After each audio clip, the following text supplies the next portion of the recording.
Hello friends, आज हम बनाते हैं प्रोटीन से भरपूर झटपट बनने वाला नाश्ता और जो बहुत ही हेल्दी और टेस्टी होता है, सोयाबीन फ्राइड राइस। इसके लिए मैंने कुछ सोयाबीन 15 मिनट के लिए भिगोकर छोड़ दिया था। अब इनको धीरे धीरे निचोड़कर एक प्लेट में रख लेते हैं।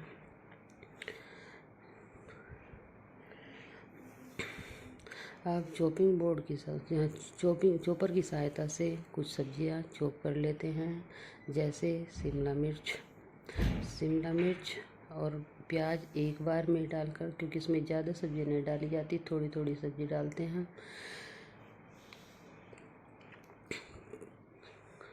तो इसमें मैंने शिमला मिर्च और प्याज को एक बार में ही चॉप कर लिया है।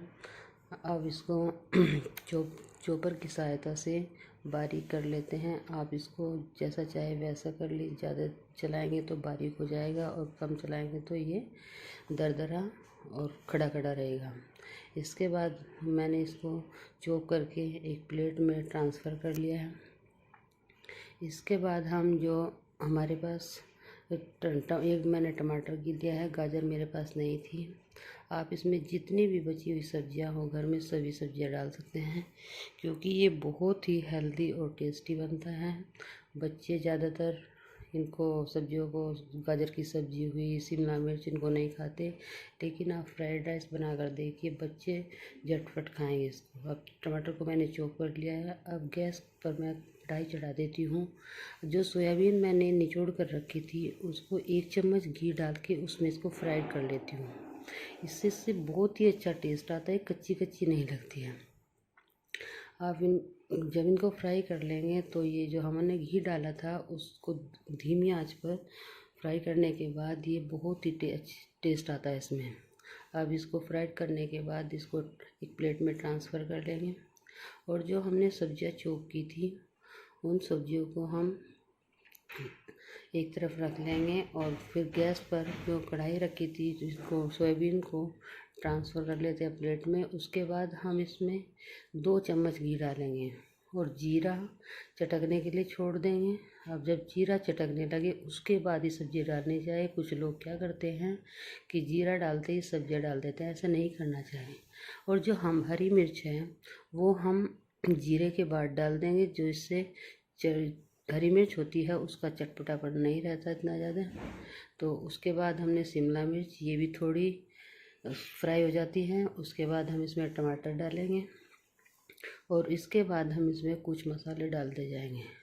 मसाले डालने के बाद हम इसको एक ढक्कन की सहायता से ढक देंगे। तो इसकी हमारा जो मिक्सचर तैयार हुआ है या सब्जियां काटी थी उनका जो मिक्सचर तैयार हुआ है वो तेल छोड़ने लगेगा।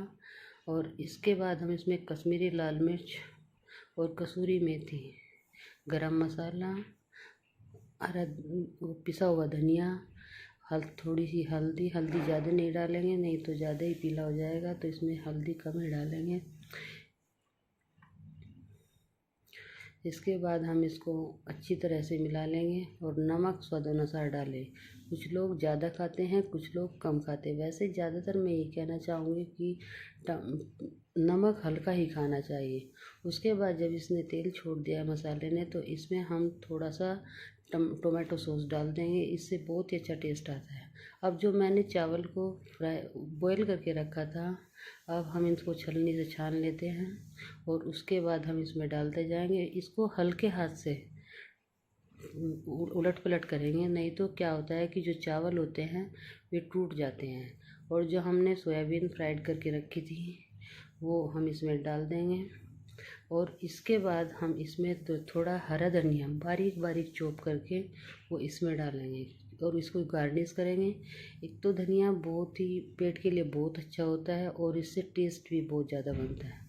और दूसरी बात यह है कि इसको डालने से चाहे कोई भी सब्ज़ी, आलू टमाटर हुई या कोई भी सब्ज़ी जब हम बनाते हैं तो देखने में भी बहुत अच्छी लगती है।